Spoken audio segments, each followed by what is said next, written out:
Oh, chanu program kan tran do nanga ama sain helai tual chung ko san member le kan ring tu puite tang sang sang kan ring tu puite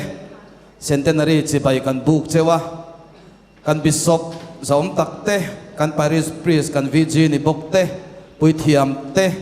brother sister tele catechist te tlang sang sang ron chim tu zong zong te centenary chi bai Saint Augustine chu na bu chewani chumi zuwa chuan centenary ke katna kan neyanga a host turin tlangwal gilbert lal kan sanga anianga chuan a ke khi kan bishop most reverend Stephen Rautluanga bishop of Aizol le kan parish priest father Joseph Lalbiak thanga kan VG ni bokin an kat don ani suai tu hi Peter lalom kima kau than committee member kan ni a ole tu na centenary ke kat na hun nei turin le a host kan some tlangwal gilbert lal tan sanga kan father za tak tak te kan bishop te kaushana kan puipa te le diocese Zaipol parish Zaipol presbyterian lam kan sister te le kan miraw pui tak tak te ama sain centenary jibai chami kan buk masapot sewani suarin cake cutting kan te birthday cake ti doli la harsa boxi happy birthday la sak be te kan tum dewa harsa boxi ya centenary cake kan ya kan zai lo me ya kan mero chu min kat sak tur hian kan bishop kan berampu za tak Stephen Rautluanga most reverend Stephen Rautluanga le kan parish priest ni bok le vicar general ni mek father Joseph Lalbiak thanga te khongain het lama ro chuak chawa cake min kat sak turin kan ngena cheu kutlo bengila ni puilamin kan bishop in bulachananga chuanin cake hi akatanga arwalin anin do mga bishop in na barmas father biak na barmas sanga chuan bishop in na bar veliang kan sa vai ayo in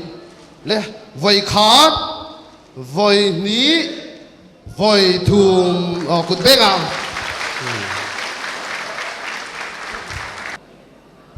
happy centenary to bishop kut benga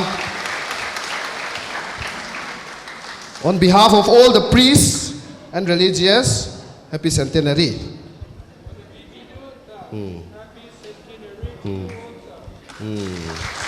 Good bengang.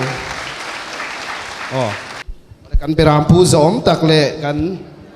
parish priest vicar general ni bok father biak kachunga lom thu kan soye. Tikhan cake kating chu kan zawe. hun rei tak ke katna na han man kha kan tum na yan rem chi alawa thil dang ti tur kan langa a chuan tikhan pon lama an zai yanga an katanga chuan anon sem do na kan chang vek lo ni pon vui lowila ruaya ai tu yom don ti kha kan sereng don ya chuan kanin rem that nek nek chungin hei kan urlok na save khop maya centenary hi tin a urlok zan Christmas ang deuh khan ni zana helai tual chung kau sanin a urlok zan kan manga program pui dewin variety program in live concert ang deuh thoin kan manga anuam khop maya tin items kau san le an hoi pol sang sang atangin item chi sang sang kan so boka chung te po chu nakina en le tur om dona chuan voin lama kha centenary darvu akin bul kan trana tin biak in hon le mal som na te holy mass ro pui tak le homily ro pui tak ten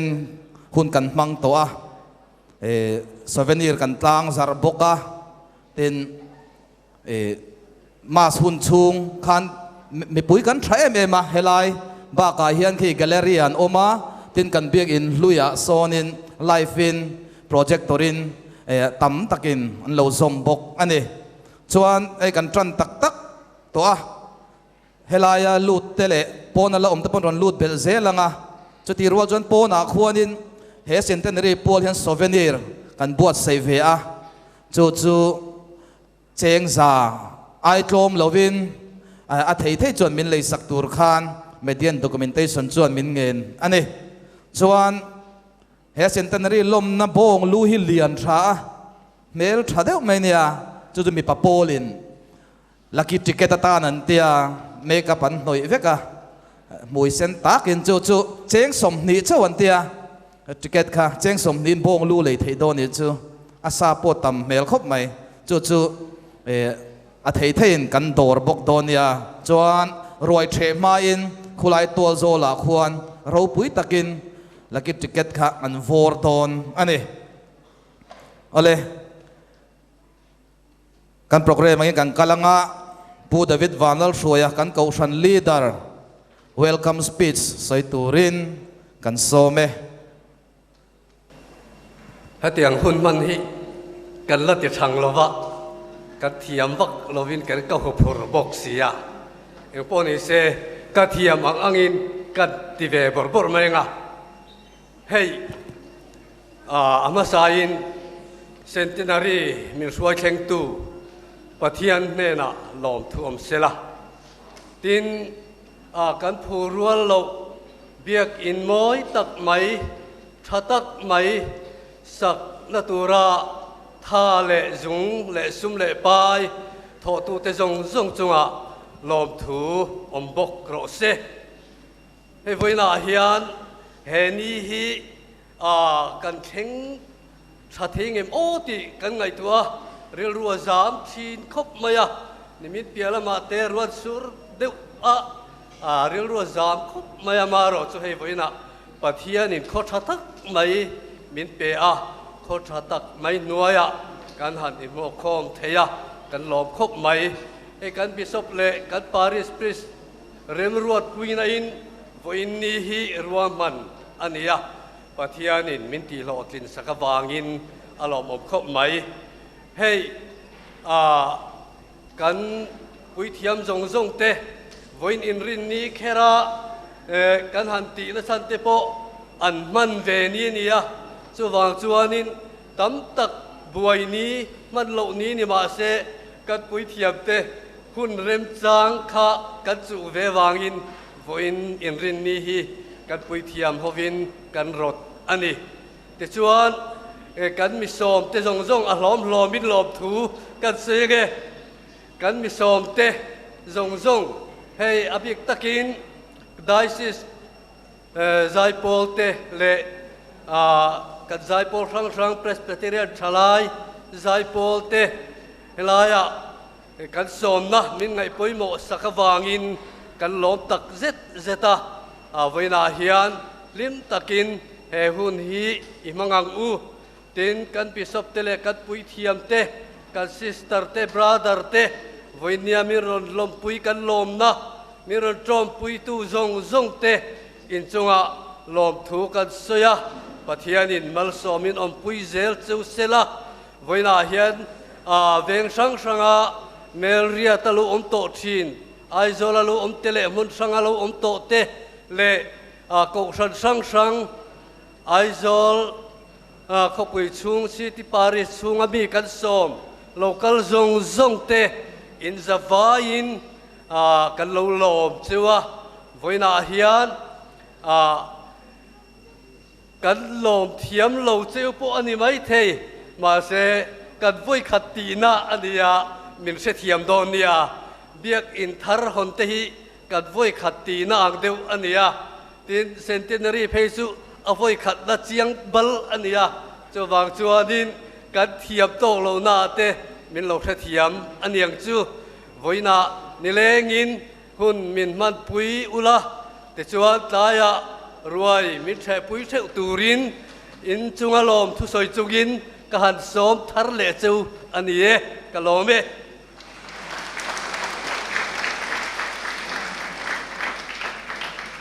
kan kaushan leader pu David Vanal Shoya chu kan lome amani talo monikatia soi sei lu tuka ten kapiang thar zela thu soi toy po ka thiama sei po ka thiama tia a hun le mun a shekhop mai kha amar chu duai na in ta sung lu tuka soi toy ma mai mo ti theya chuan hei kan khat thame deu boka amar ro chu choma ma sang em kha chuanin a ha thak to lo tura ngai la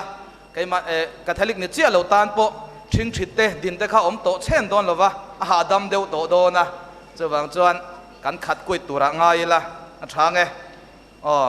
a som na min som na kha kan thereng a tlai lom na chalui kil thenga om theu turin kan bot sai don ya Paris zai Paul kan somanga anin pe chuan ani hi Cathedral Paris an tia hei hemi kuli kon bial chung hi kan nia chumi tan chuan hei zai Paul an din vea an trăng khop maya an active boka an rong bol na po zawa mun sang a zai chuana an nei renga tin hei kan Paris priest te kan assistant Paris priest ten an tuipuya min tuipuya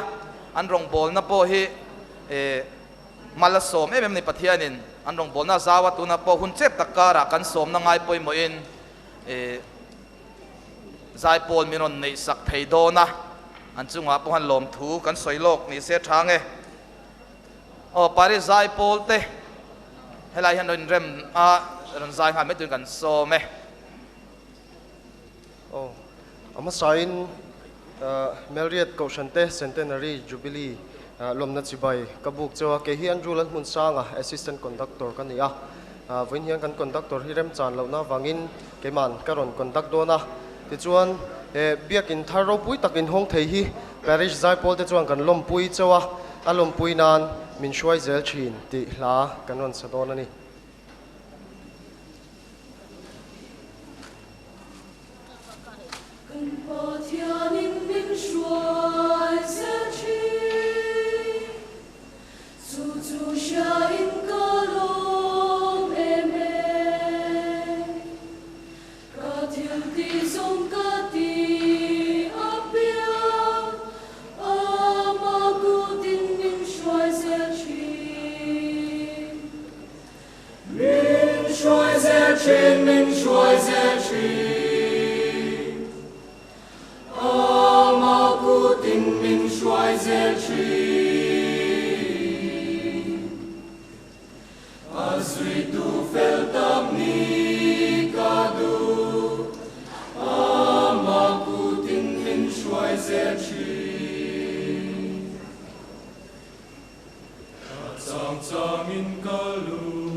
an van thiam em tro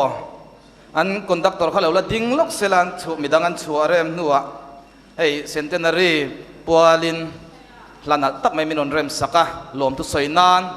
kan assistant leader pu Francis Kap thiangan lom tu soina หลานลกโดนนั่นนี่เอาข้าไรข้าดินนะให้หลานงานไม่รอดเสีย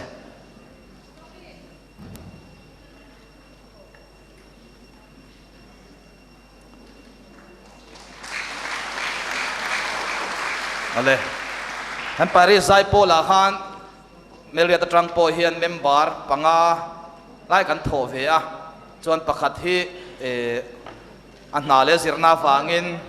ตุนกุมหลักโลไล่คานินอาบางอาโจสันเรียจู่ปาลีกันละในเวอันนี้จู่เอาเลยตุนัดชวนกันปาริสพรีสฟาเดอร์โจเซฟและเบียกทั้งกันวีจีนี่บอกทุกสวยตูรินกันโซเมกันบิชอปดูตักเละซาตักตีนกัน father ตูนเข่งมินลมปุยตูเตกัน brother เตกัน sister เตเลกันสอมบีกบีกตักินให้ pastor Rosea ให้ฮิตซูมิเทียมันเนี่ยมิงก็เครียดนะฮิตซูรีโตขบไหมให้เตียงไม้ชนะมูฮีกระจากอ่างแรงครบไหมATC เดปคานทีนินขัดเตียงคานprofessor เทียมตักคงไอ้ตะกินเฮตไอเห็นมินเรากันสักแถมทิ้นกันอุปาเตอามารอนไซตูPresbyterian อุปาส่งเดปคาลูกัลเตอู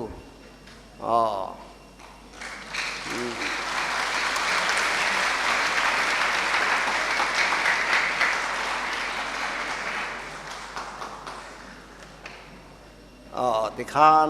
กันบิชอปเพียนสิใบหันบุกเซกันสไฟไอโออิน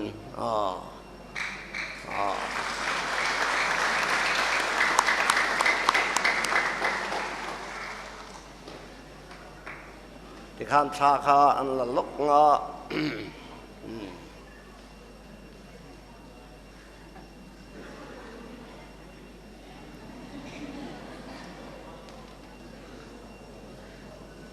กันหลอมลึกตุกเก้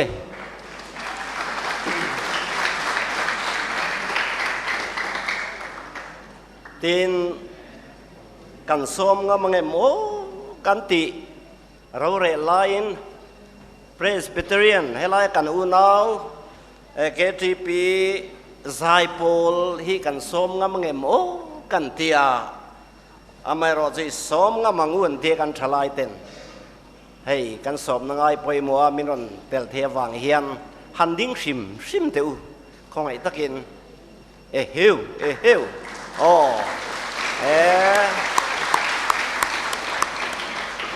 กันเราลอมอัดเซอูเต็นปารีสไซโพลกันเจนรอนดิ้งตัวเฮตาคันได้สิไซโพลคงไอตะกินเราดิ้งเวเลเซลา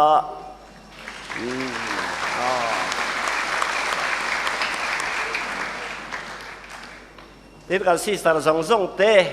เราดิ้งเละเสลาชาวเม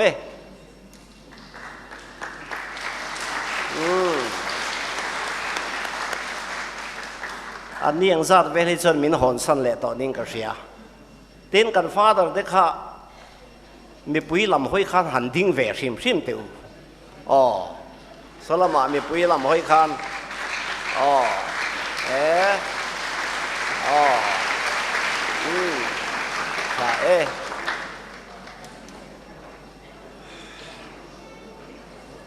คริสต์เก่าหนาวดูตักเตียวเวน่าเบียกินทาร์เซนต์ออกัสตินเบียกินบิชอปิน่าอาหอนนาเดนเซนอินเล่เซนต์ออกัสตินเกาชันินเซนตินารีอลมนาเดนเซนเฮียนอินสวายน์กาลาเวลคัมเซวะให้กันเบียลฮีอัลซาวขบไม่เบียกินสมประคัดอัลอมะคูตาคนทั้งละมาควรนั้นกลางมุนควรละอมะสมีกลางมุนเบียกินปอดสู่โนเวมเบอร์นิขัดเฮียนกันบิชอปเฮียนินอาหงเลโดนะประเทศนินเรมาติจวนสุดท้ายมินเตลปุยตัวจวนอินสฟาอินกระสมหาเซวอันนี้เต็นก็เขาเปียงเหตุอันเราดิ้งช่วงเละเสลาอาจารย์จูอันทอริมระเวียนเฮียนกันเสียงกันซอยมวยอันนี้ pu David van lor shuaya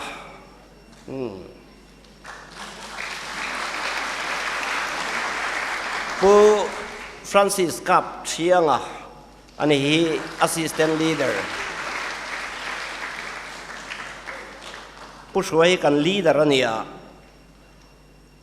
tin pu George Raldau Kima secretary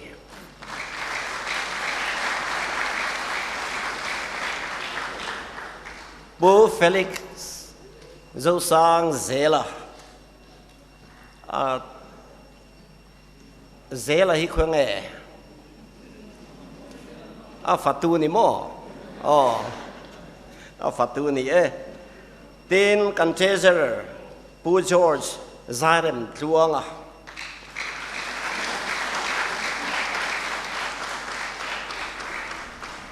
kan finance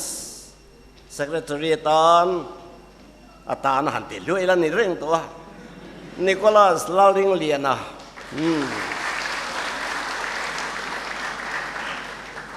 he biakin sual chuak tu ten nia an ro rel dan huaya kan voi ni hi pathian tan puina zara min then saka kan lom mani ole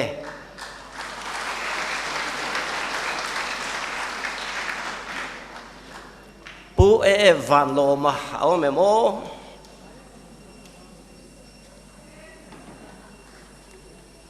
pu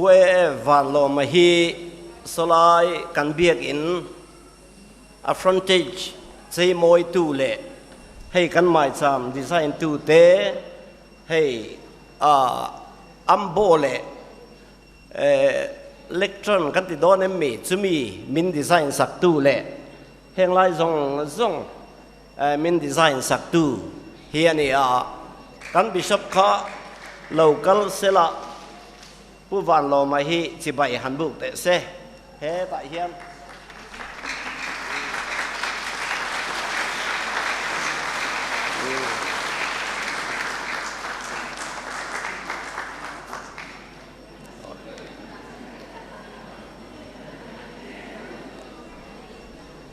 le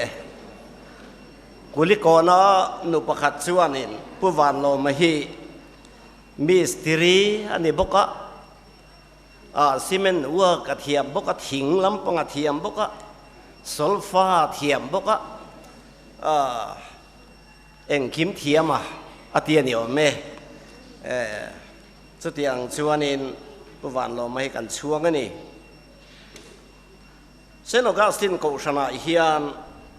member zathum somriat pakhat tu na hian an omeka kom tran tira tanga voin thleng an he na kala ril chu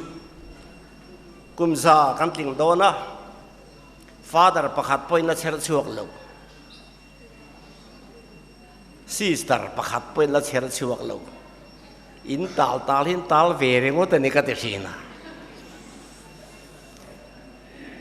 chu wang chuanin centenary kan lom tarau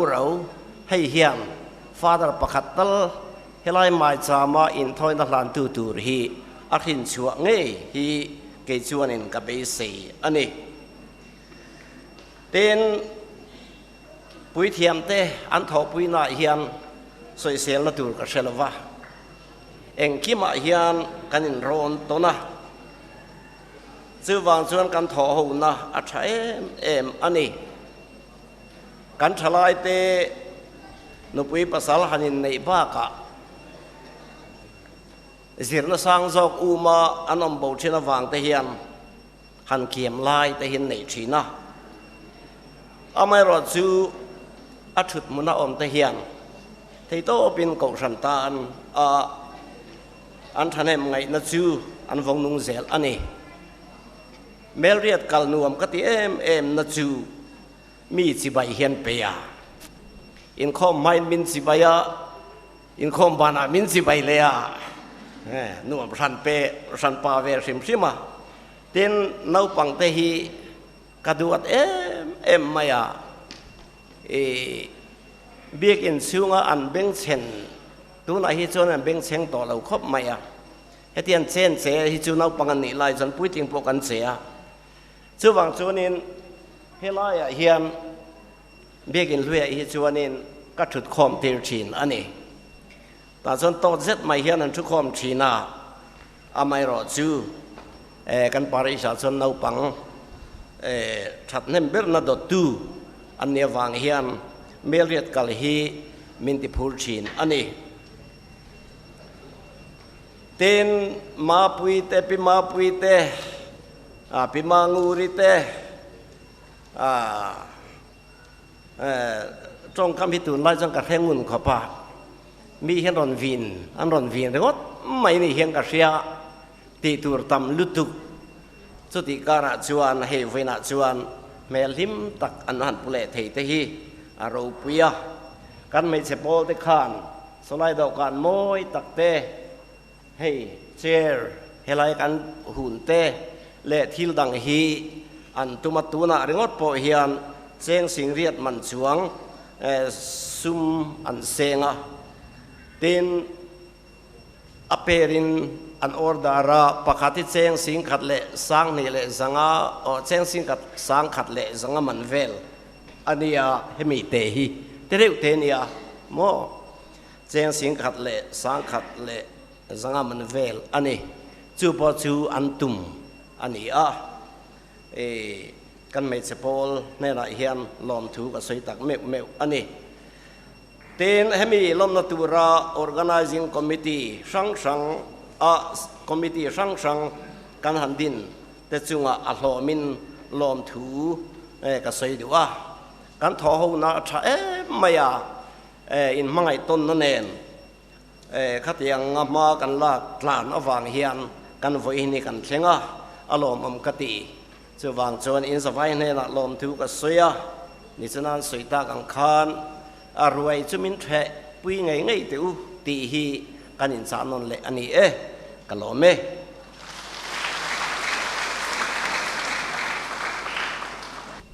kan Paris priest Father Bia ka chunga kan lome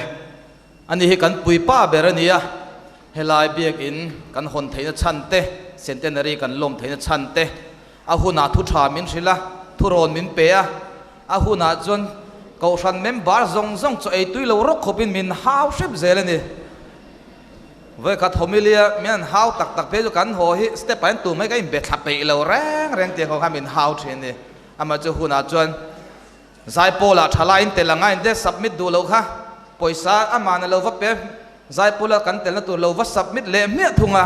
refreshment man tur kan shoi tu te ku ta lo da le ngal boka tiang chon min pam phura min chok phura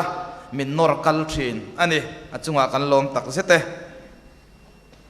ole tuna shoi tu te choi moi na hun kan manganga helai tol chunga kan shoi ko san shoi tu lo ni to te ala damat te choi moi na hun kan mang do nanga kan a sarte tang khan pakhatin helai kan memento hi saite son hi min lo boy pui saksela khongain kan beram pu khan min hlan sak thei chuan ani lo ding chuak sela kan ko hlan turi som panni som pakhatan oma heta train karon ko wanga chuan kan lo hlan zel me don nia pu apa minga la kalmo ole masaberin purobat hual mingliana ani he leader ni reiber ania ko ran shuai tu lo ni rei to le a that chung zonga shuai tu ni char ania chuan lompuina kan hlan rual khan an tan ring dawin kut kan beng don nia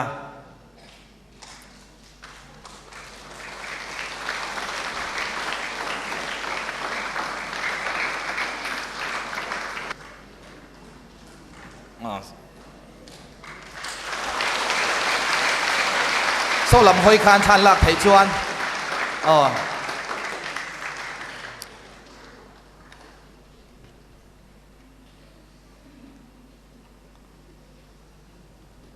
ale puhua la chunga kan lome atot lea pujon mangai zuala ani po hi kan ko san suai tu rei tak lon tonia an kumina nor chuwa nga suai tu ni talo mai me an ni dot lea pu Joseph ngak liana ani hi chu kan ko ran chau ni lo mel ria ta pa mel thaber pa class berania a choi moi na don po hi midang aina sial deuh hlek ani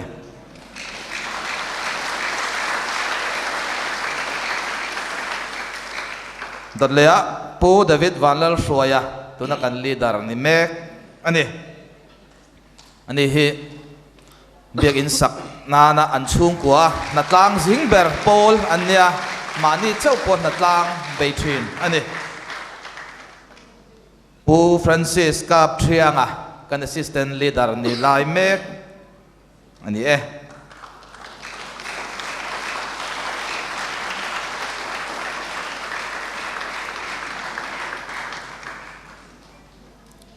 adot lea pu George Zairem tluanga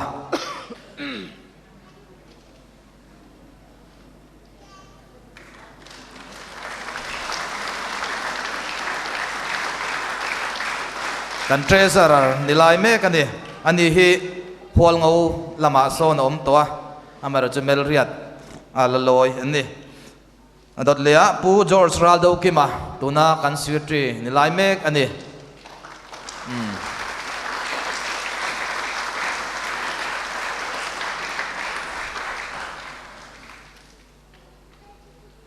pu Nicholas Lalring Liana kan finance secretary nilai mek ani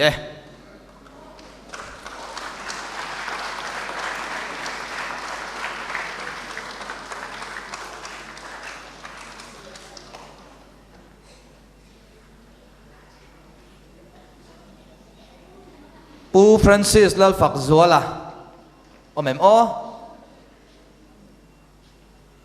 em lo chuan a sat khan lo ko ula chumi ng cầu chungin pu George Lal nun sanga em an fatu ani chuan pu Felix Zo sang zeli ron chhotem an pain an nuin lo don sak mai se lo chuan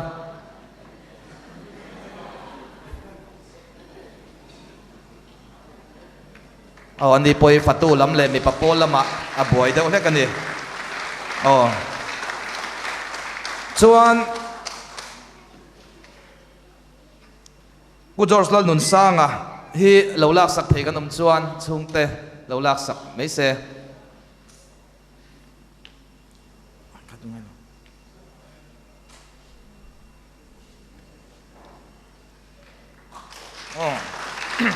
chuan pu Francis Lal Fak Zuala hi chungten lo lak sak thei kan chuan pu Francis Lal Fak Zuala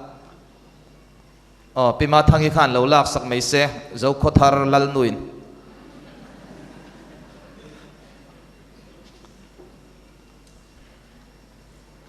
chuan hemi zo hian ko ran hruai tu ni lovin bishop khalo la ding sela he biak in na china kan father introduction min lo nei sakang khan pu van loma ani hi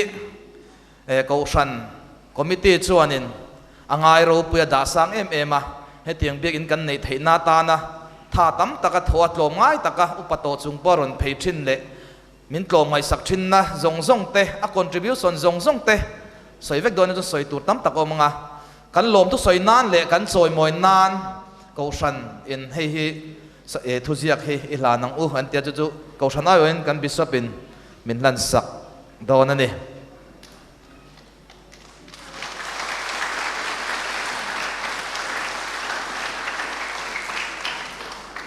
ole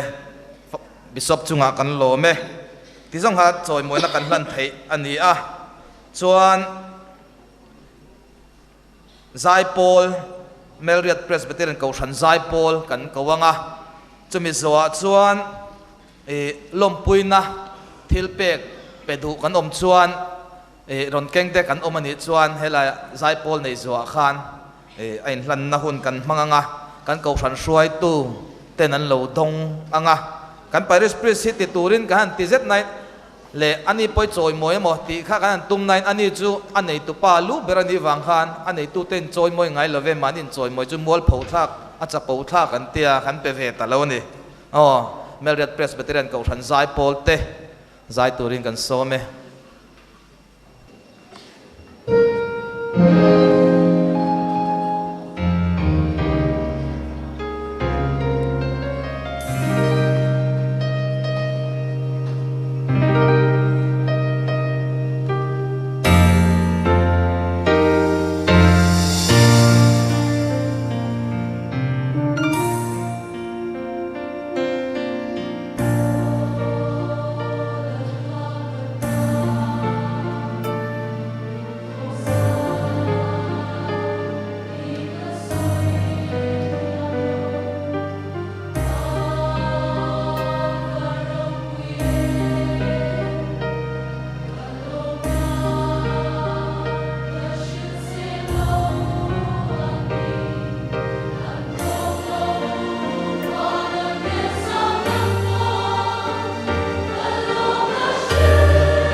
varo pui vele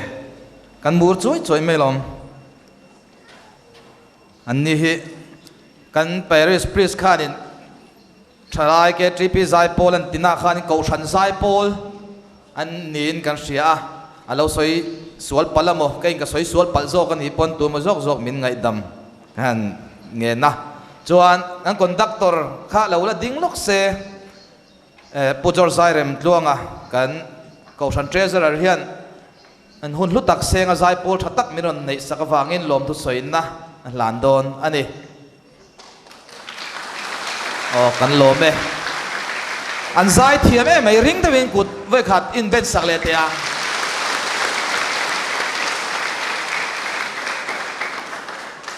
ole lom puina thilpe hun kan manganga hei ron keng te khan om neunen kan ria then cho helai ron pek te pok kan she deuh mai theya amai ro chu pek nge ngai chi te pok kan omin kan ringa kan ko san suai tu te helai om chin zong kha ron ding chuak sela an vain pakhat chawin dong se kan tinain an vain ron ding chuak se ron troi om sela kan leader in nge dong dona ka shelawa ti khan an midang chu side dancer khan ning hal mai nge pakhat te den don chok don ti khan lom puina ron keng kanom chuan wai melam te tin ko than ang te kanom neu kha ain do tin kan tianga mai khi aron man sel the ni Saint Mary's Bial Bethlehem Kaukrana Trangin Lompuina Biak in Thar Lompuina an Landu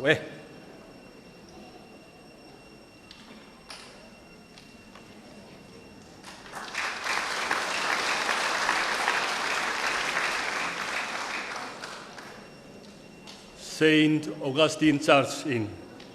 Pathian Khongai na Memit Lavin Kumza Indon Lompuinan le Khongai chunga khongai le chhona Indon zel na muntur biakin thar thata mai ro pui tak mai in nei Lompuinan Melriat Presbyterian Kautharin cheng sing khat kan hlan chewni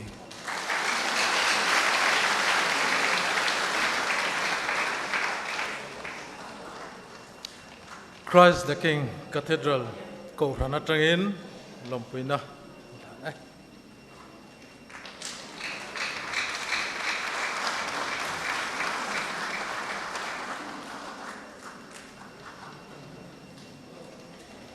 Saint Augustine Church Kumzatin na lom na le Pathian khoi na zara biakin moi tak mai kan nei Lompuinan ke ni Melriat Mizoram upapol Sachuan Lompuinan cheng sang hi kan hlan ve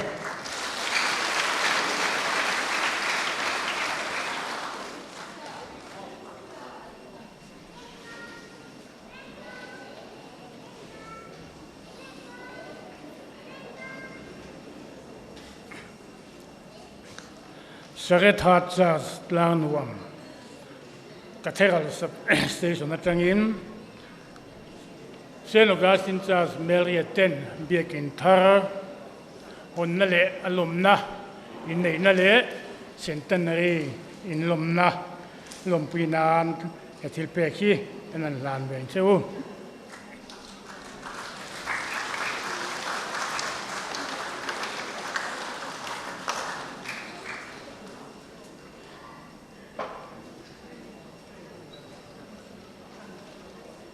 Cái ni mê ra cầu sân này chia tích chọn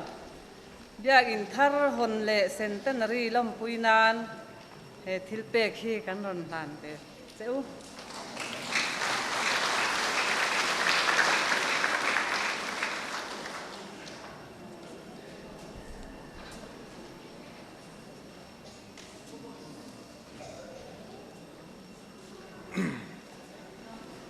Saint Augustine Church Melriat an centenary le an kum an biak in thar lomnan Catholic Cathedral Paris mi Papolin Lompuina kan hlan ni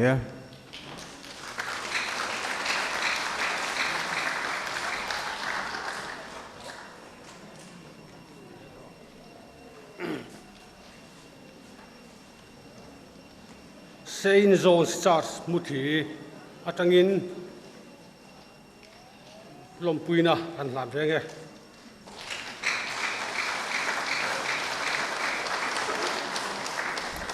Saint Augustine Church Marriott kumza in kin na le biakin tharamoi tak in nei lom pui nan cái này Saint Patricio Church bung kon te chon lom pui na in na na chu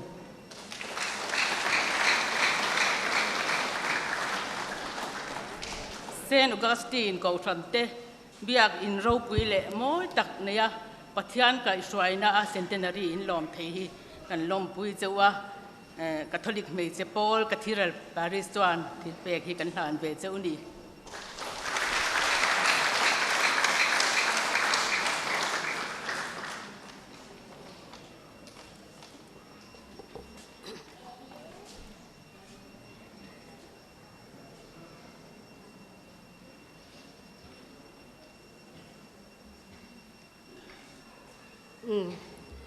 cái này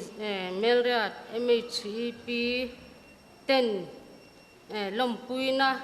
thu tlen mi kan chiar nga pathian kai soina ko san centenary in thleng thei le biak in thar in hong thei hi thin lung takin kan lom pui tak zat chewa in kal zel na tura du sakna kan hla na cheu mi zo mi chen sui khom Paul Marriott branch president le secretary ten ming an sai na ni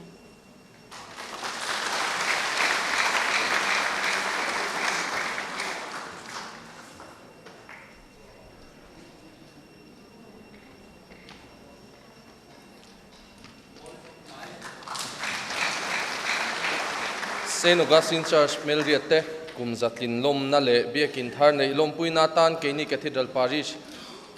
Catholic Chalai Paul Cathedral Parish kuli konde chuan lom pui na thil pe kan hla na cheu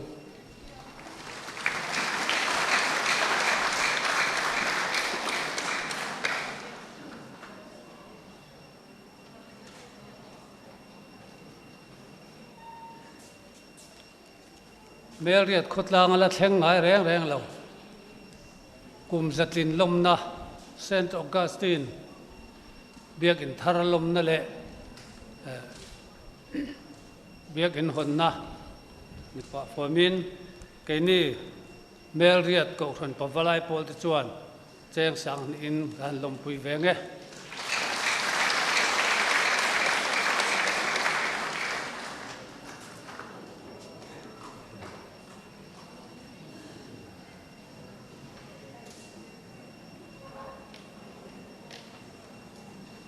Saint Augustine Church Marriott Centenary lom pui na nei na tura hian Keini Marriott Village Council te chuan cheng sang ngain kan lo pui ve nge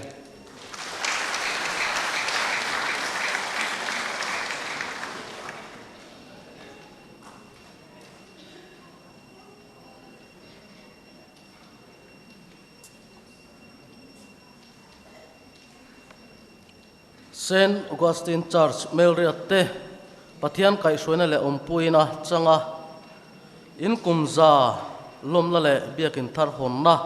Marriott branch way me chong kan lom pui tak zat chawa he citation ni kan lom pui zialan te nan chu kan hla na chu a chunga thuin zia kan chiarange lom pui na Saint Augustine Church Marriott 10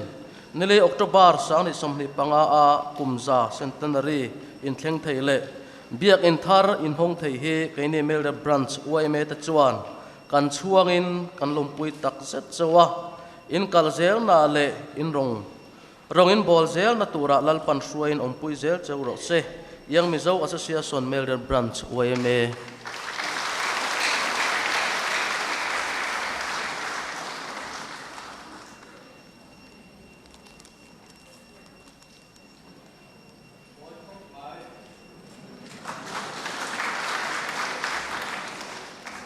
Saint Augustine Church Marriott Centenary le biak in thar lom puinan Saint James Church te chuan paisa tlem kanan hlan ve chau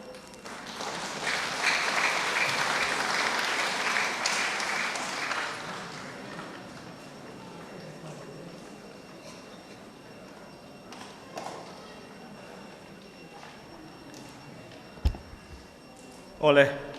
hey Saint Augustine Church Melriat ten Kokran Centenary le biak in Tharloma Melriat branch ke 3p te min som satliam mai lawa zai tura hun min han pe hi kan lom tak zet zeta kan lom pui zia entiona cheu he citation hi kan hlan a cheu Kokran Centenary in theng le biak in Tharin hong theya pathian kai hroina in chang hi kan lom pui tak zet chewa in kalzela tura lalpan du sakna lalpa du sakna kan hlan chewa lalpan om puin veng zel cheu se leader le secretary in ming sainani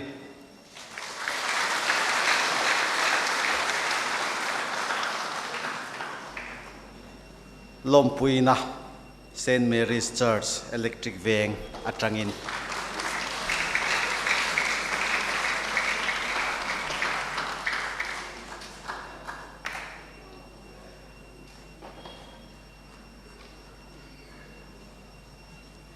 Saint Augustine Church Melriat Centenary le bi in Tharlompuina Holy Trinity Church ITI Veng Atangin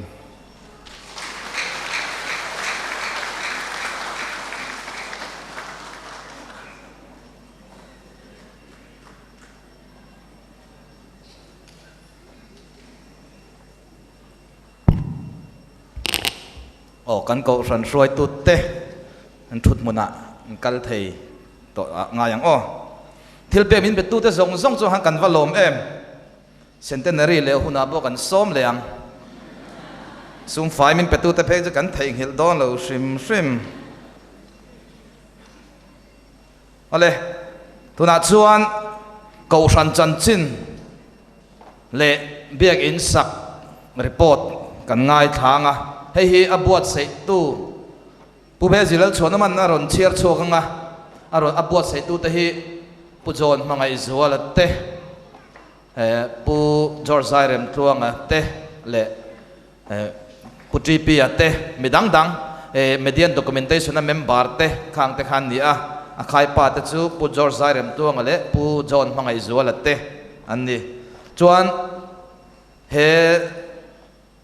program he item zo hianin kan pui thiam te centenary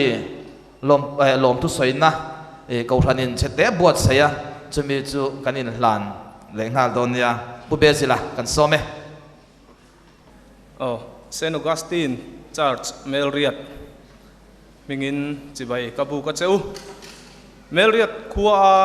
Catholic ron indin chho dan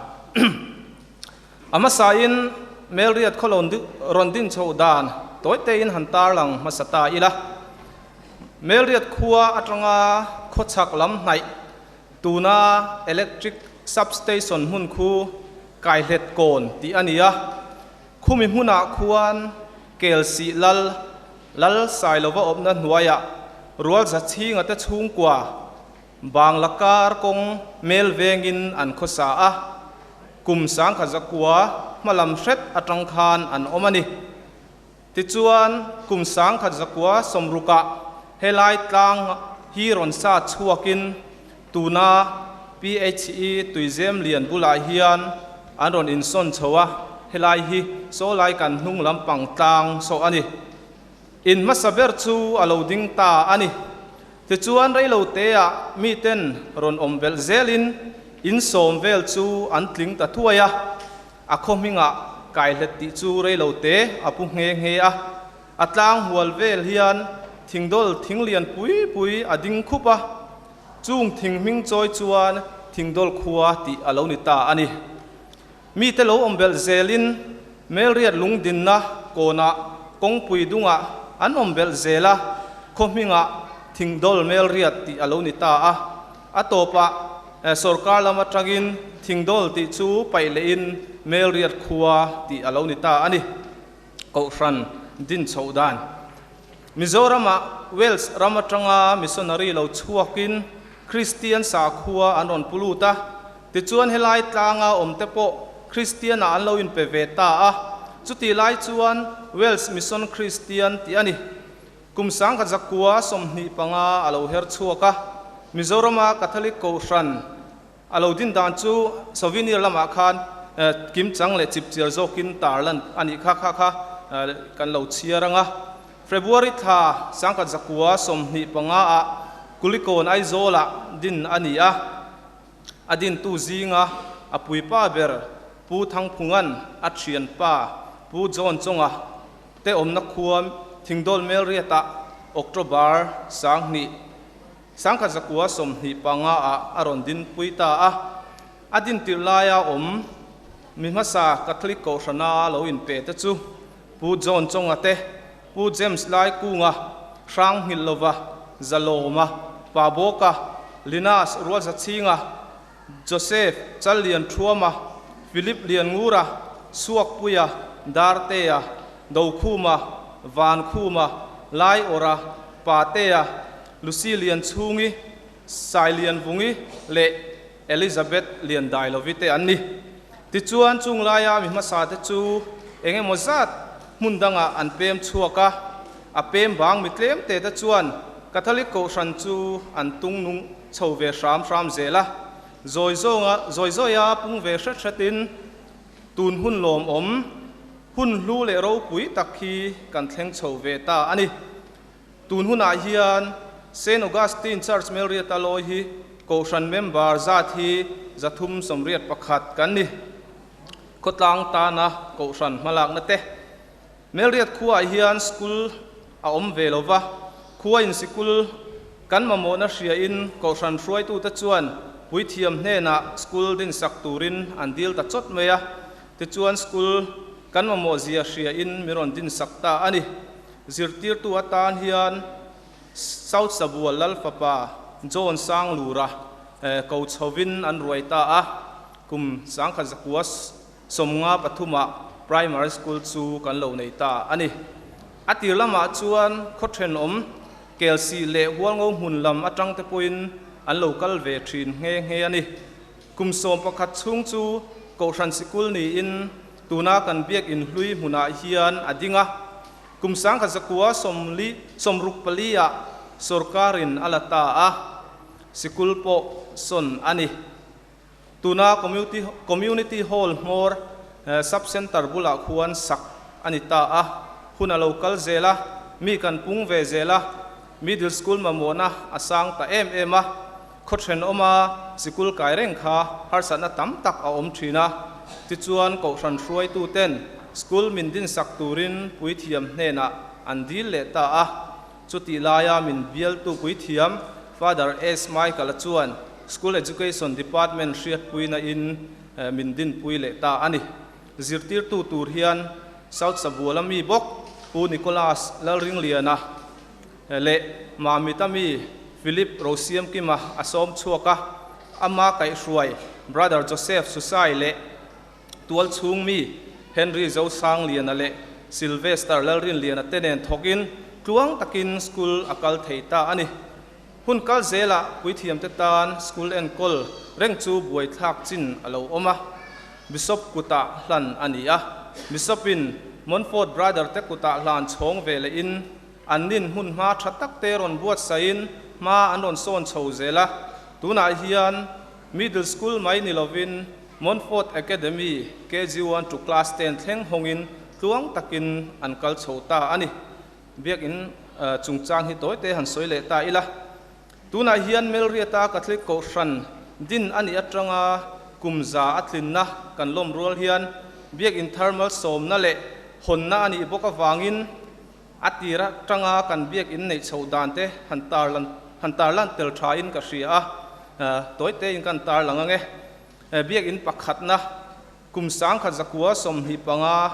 October tha a ko randin alo ni khan adin tu zinga apui pa ber pu John chonga chidor chu biak in a mangin hun rei tak in khom nan man ani biak in pahni na kumsang kha zakua som li pariata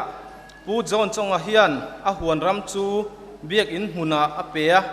tuna biak in tual zol ni ta hian biak in ban aban thing tuai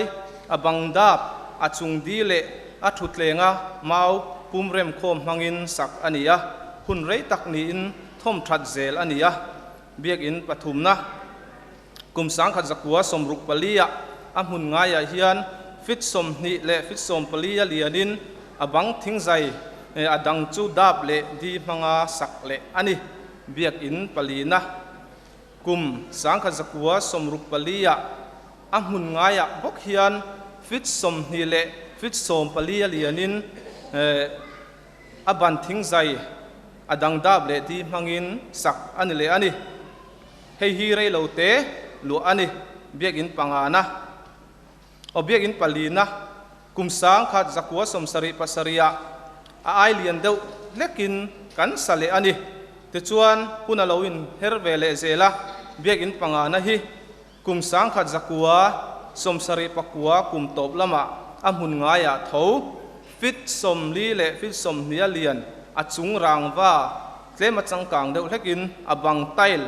อบันบุลซีเมนินสักอันนี้เลยอิสตาร์หุนทุงอินกันบิสอบเดนซิลคานมินฮอนสักตาชวนมิงมินผัวสักินresurrection church ติค่ะอปุตาอันนี้ชวนเบียกอินปารุกนะคุมสังขัดจักวัวสมกัวเหลาเฮร์ชัวชวน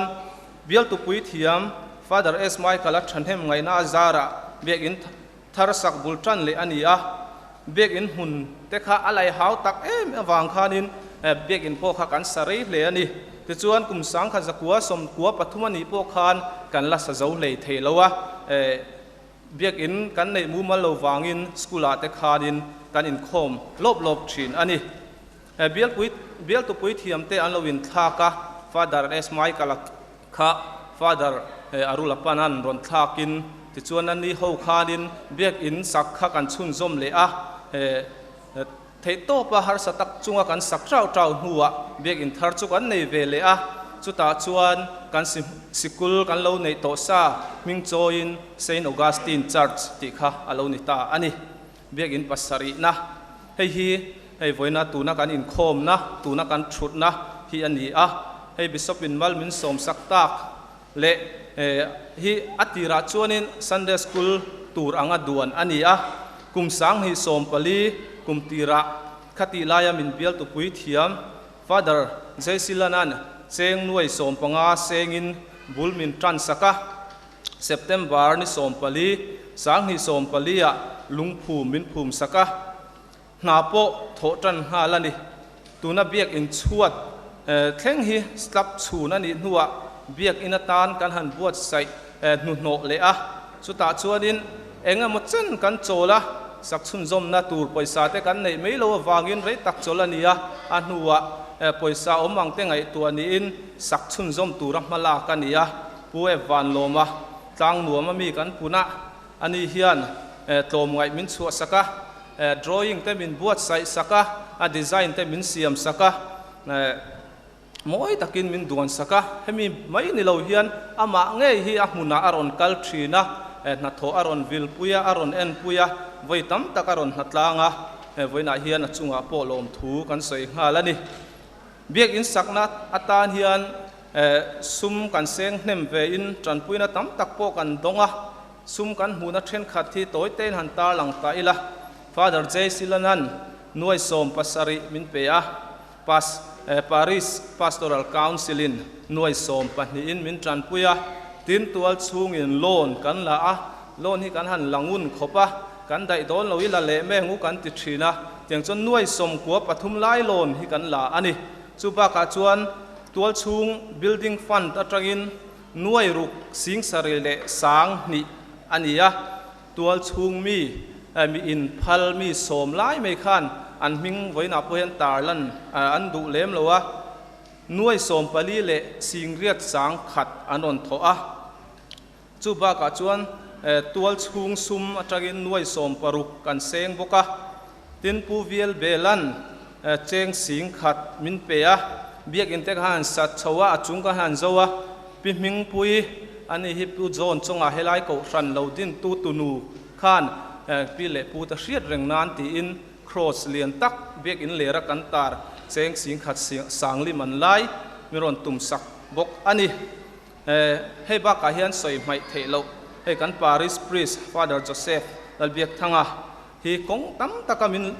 จันมินลากปุยตูนี่อินมินผูดปุยมาเจงสิงลิสังเรียดไล่มินปุยบักเบียกอินชุงแห่งครอสเต marilim te helaya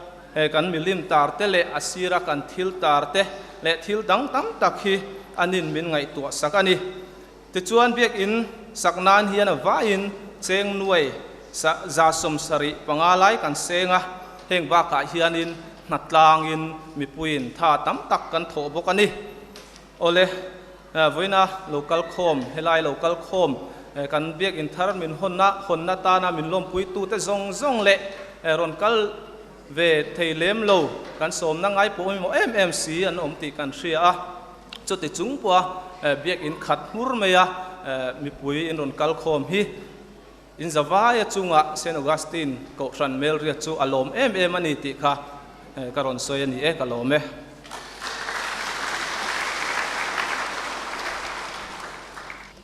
pu be zila chunga kan lome ngai nom takin phun kim si in rei lo te ati khan ko ran chan chin te biak in sakdan te min ron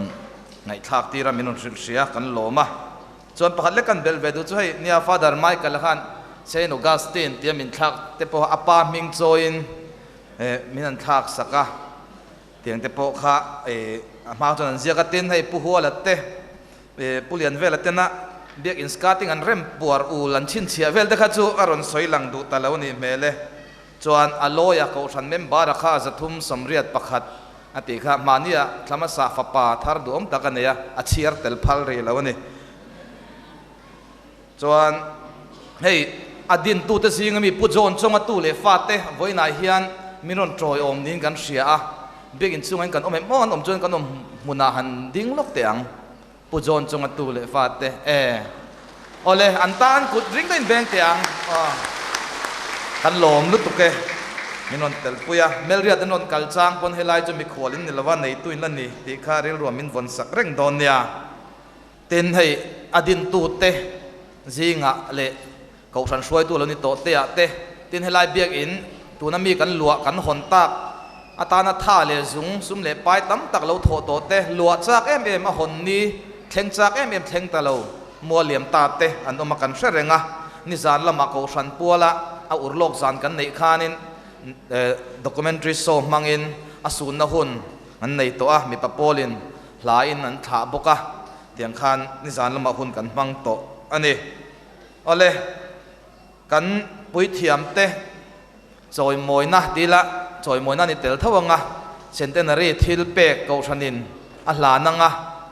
kan nu ho hruai tu te tang khan hlan ve thung sela kan president le secretary oma midang pon oma he o kan president le secretary kharon ding chuak mai sela he lai han no kan siama chu chu an hlan te langa chuan souvenir kha he te kan da boka kan pui thiam te kha arwalin dontir vek meng taro malmala in dontir chu huna hek mai mai sarimaron nam tan deuh sia chuan kan beram pu tring kan trananga kan ko ran suai tu ten ding chuak jing don ke khampal takin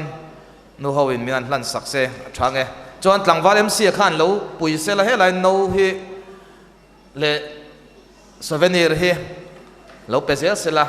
thange an pek tur hi no nal deuh le souvenir le envelope kha chu mi pali tan chawnia in hriat thiam ngai do na ko ran kai mani parish mi lo op to tu kan pui thiam te ta na ko ran ina tlem te petrol man turan ti ani ole kan parish priest loading vele ngal mai sela thanal de toin an langa beauty plus velin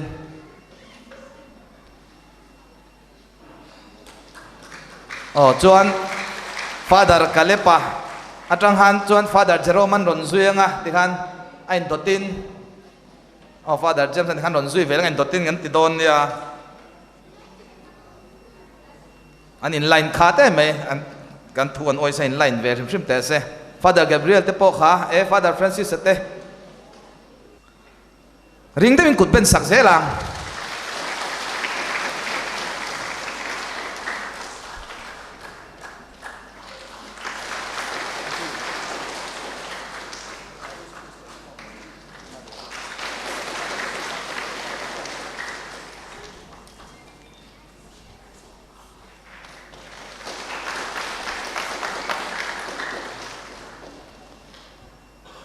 Father Francis hi kan parish priest rei tak lo ni to ania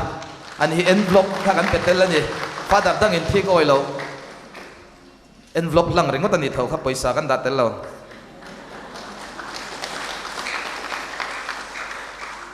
Father Gabriela ani kan assistant parish priest ania helai tual chung te pon chiat kan toin kan mu phone garing ani hi lunglei lama min transfer san dona kan ui le bokani chuan nu ho hian in a hran pa in kan pui thiam te hi enge morhol ru kan dua an kuta hun kan da lokang ke mani Catholic me chupol Maria te hian kan pui thiam local zong te le kan bishop te kha thil pek claim te pek ve kan dua khongai takin hetilai han lo in tlar loading tlar se loading chuak se la chuan apetu tur kan ti te kha khongai takin lo chuak se anma ni zone thewa pakhat zone na kham pakhat loading theu selangin pui thiam zone na pakhat zel apetu tur te kha loading chuak te se khongai takin lo chuak ro u heta han loading tlar ula invain pui thiam zong le kan bishop te a chen hi an lo ho to a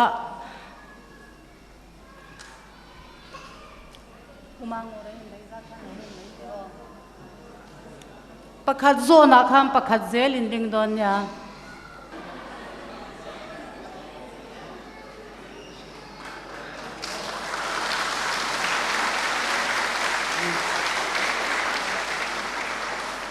kan centenary le biagin hon min ron man pui wangin kan lo me in chunga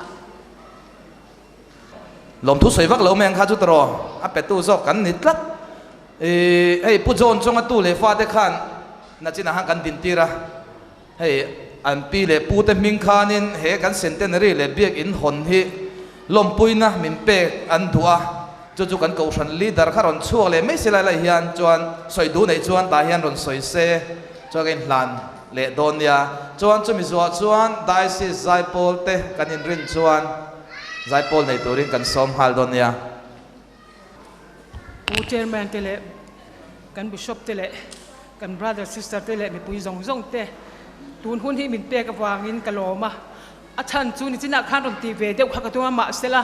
mi mal ang khan an ti lo wa khan ka zak le dewa ka ti lo le ma se tu na khan ka pu ming te khatianga lamrik te ani ta ka wang si kha chuan ti lo the lo din huna ka din ve ta ka wangin hei tu na kan ding le nu no a in mi ngai thiam na po karon dil bok ani bekin hetilai bekin ka lo lu khan ka pi le ka pu chu ka hreman lawa zon chonga ani a ma se zon chong sai lawa ani a tin chonga ti ringot han khemi kulikon ai zol a hi chuan am shebak lawa roman chonga an ti chuan am shede uvekani chu tiang khop chuan ni a chu wang chuan roman chonga ti hi lar zo ka ai zol venga chuan ka tiang khani a chuanin voin ni a hian kapu zon chonga le kapi anupui kapi Marian chungi le kapa Robert Michael lalnga ka le kanu Mary Tony te mingin voina hian an ma ni mingin hlan ve tlem chate tamphei chu ni lawa hlan ve ka duwa tin kan soile du pakhat chu kanu Mary Tony phei chuan Mary ai po hi atingai lawa kan veng te athi ni thleng khan kan veng te ti in hemi khotlang hi asoin heng he ani ti kha kan soini kalome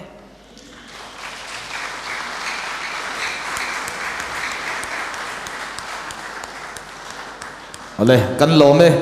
diocese zaipol te kanin rin chuan zaipol nei turin kan som hale kan bishop zom tak te le kan pui thiam zom tak te le helai tual chung ko san mi pui te le a shoi tu te le helai lo pung khom zong te voini Saint Augustine Church centenary pual le biakin hon thar hon na Polin chibai kan buk chewa kumin hi diocese centenary jubilee kan manga chumi pol chuanin ahla hi pu andrew tlang than kungo catechist ka omem khong heta hi khong in below din sak lok sela hei ya pu tlang a la pho hi kan sadona lalpa chu fakro u tinia chu la chu vinia hianin helai ko san mi pui ma karon sadona chumi zo a chuan DC3P hian de kumpuana tan be seina kum atan amanga chumi la chu pu Francis lal mangaya sailo amanga laphua karon sale bokdona lani karon sadona ni thinglung le titazetin milong e thlat sak donia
paro pui ve kan feel veng veng mai long kan dai si zai pol ten fakum khop me ang conductor puma fela kha lola ding lok sela pu Nicholas Lalring liana kan finance secretary hian lakhat mai ni lo lan hi lai mai minon nei sakawangin lom tu soina thil pek an hlan don ani kan soi zom le lok kan dai si zai pol te hi ei pachang cheve tak tak te tin mani in le khotlang apa boy ve tak tak te ani rualin discipline thatak noya rong bol nei an kalpui renga zai chona tur hi an nga zai rong bol na hi kluang takin tun thlen an la nei thei zel ani tin mal sona dong zel turin kan du sak boke hun top lam kan mai don tonga lom tu soina vote of thanks soi turin pu George Raldo kima ko Francis Tree kan some kan suai tu pa khanin sari manam deu to etia chu wang chuan thui tak ka soi lawanga toi thei ang zongin kan soyang amaro chu toi deu hian akim du lo khop maya chu wang chuan lo sei deu lekani pain mi lo se thia manga tin hei tuna hian ruai hi pe to nia chu wang chuan khol ha dewa tanga local te kha in omin kan ria a chu wang chuan ei ma du deu te an omani kha chuanin tuna kan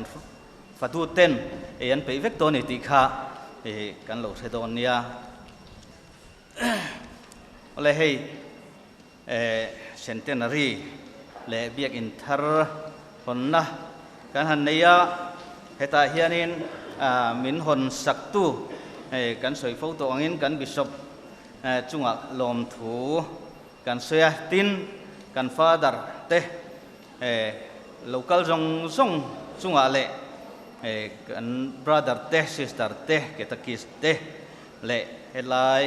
mi pui local khom zong te le kan mi som te kim takin local ni in kan ria a in chunga khan lom thu kan sei tak meu ani chuan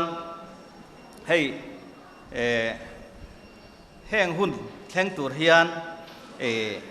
mi than hem ngai te tam takan oma helai tual chung le pon lama tang te po in mi than hem ngai tak tak ten oma chunga chuan kan soi seng lawanga khanga khanin lom thu kan han soi bokani ti kha kan han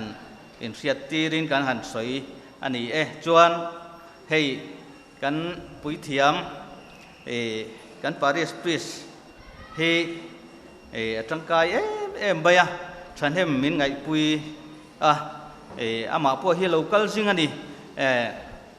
substation dangte thi khial khopin headline hi min non tlo zinga chu wang chuan chunga kan loma kan soi fo to ang khan achang chuan min han hau deuh bot thina then khat te phei chuan ang turin a local em mani ti mai tur khopin min han an khum deuh mai thina amaro chukan chunga than he mangai em maya chu wang chuan min du sakani ti kan ria a chunga kan lom tak zetani chuan hei biakin sakna konga hianin kan riat to ang khan pu f van loma athok ro pui hle maya kum upato tak ania amaro chu headline atu le fa ten chang len va ruaya sota headline puna atu le fa ten omawangin achang chuan an va ruaya tikhan a thei angin a chang le motor teron hayara arun kal thina tin mystery en pui mai ani lova ama kha athok ve thina a design ni se heng ho kan thiat ang khan design zong hi aman ama kut nge ina buat saya chu wang chuanin achunga kan loma kum upato lamte ni a chawang ti kan lawa chung sanga te bo khian a han lon ve thina ni atla khi kan law em thina chu wang chuan lon to lo tur ten kan han ti ama ro chu than he mangai sia ama nge ina han khoi adu thina wang khan ti khan han kal ve thina tun thenga min la dam pui le headline hun te ala ron theng the lom na hun te ala ron mang thei hi achunga kan lom tak zetani ti kha kan han soi boka chuan building hemi asakna tura hianin ko than mi pui te a thei angin kan tranga building budget te khonin tikhan kan han tian nuai kha kan riat theu ang khan anuai tel kan thok chua ka ko than mi pui te ka thei patu pin kan trang ve a chu wang chon ko than mi pui te chunga po khanin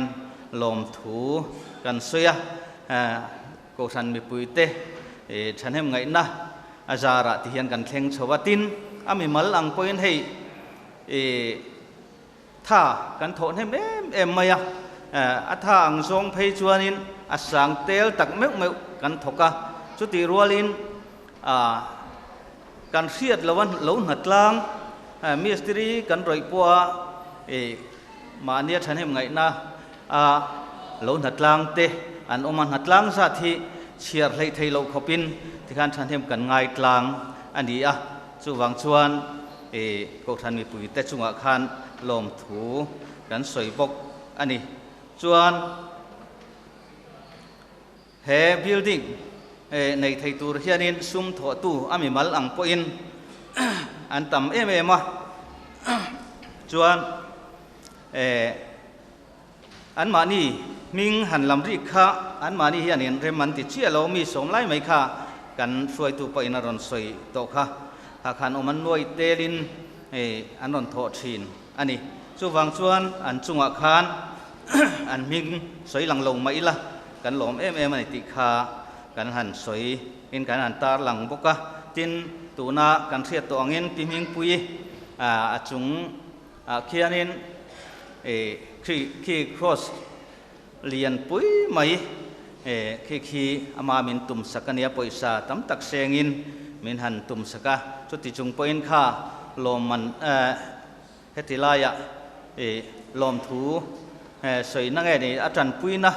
ang zong te point tuna pokhan tran pui na te min laron pe fo maya an chunga khan kan lom tak zet zet bok ani chuan kan pui thiam kha kan soi mai do na kan soi dai lok pui kan pui thiam hi a than hem ngai na kan soi to kha hei pui thiam pu la kan tho lom khon ang chi ang hi cái ni hi biak in sak chung chuan nang ni chukala lawang ati in a pui thiam pual tura po kha ko san biak in sak nan min pe thina chu wang chuan a chunga khan lom thu kan soi non le ani chuan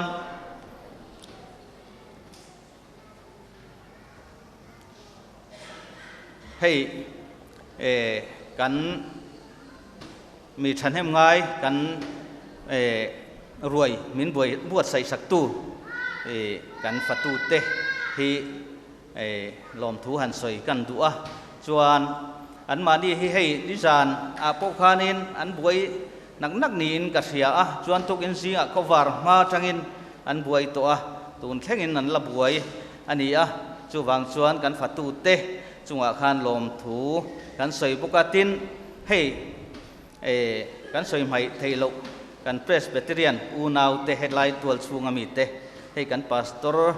te le ko than upa te headline muna min ron uwa pa an chunga khan lom thu kan han soya chuan hei zai pol kha zai thiam tak tak te ko than unaw presbyterian unaw ten min ron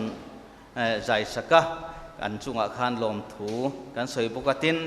hei kan diocese zai pol te lan thi ngot mai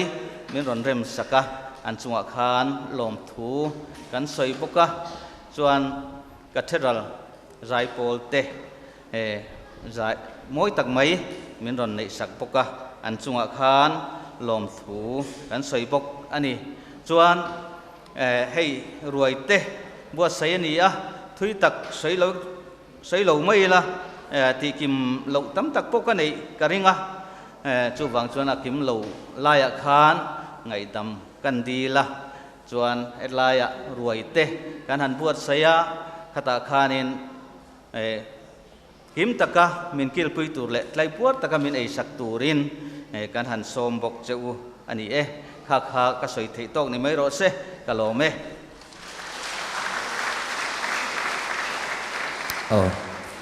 ปุดเอากิมาเกาชันเสือทรีจุงะลมทูสวยฟางินลมทูกันสิลเวล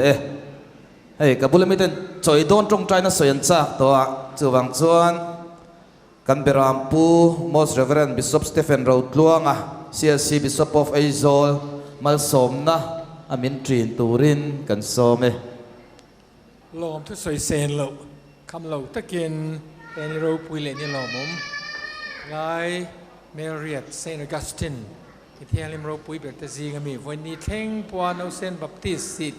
ซองด็อกทรินที่พวกกันและ practice แค่ตะกี้สิมาข้างแต่ข้านี้มิงจ้อยไงสักมินตรงใจปุยนาซาระเละ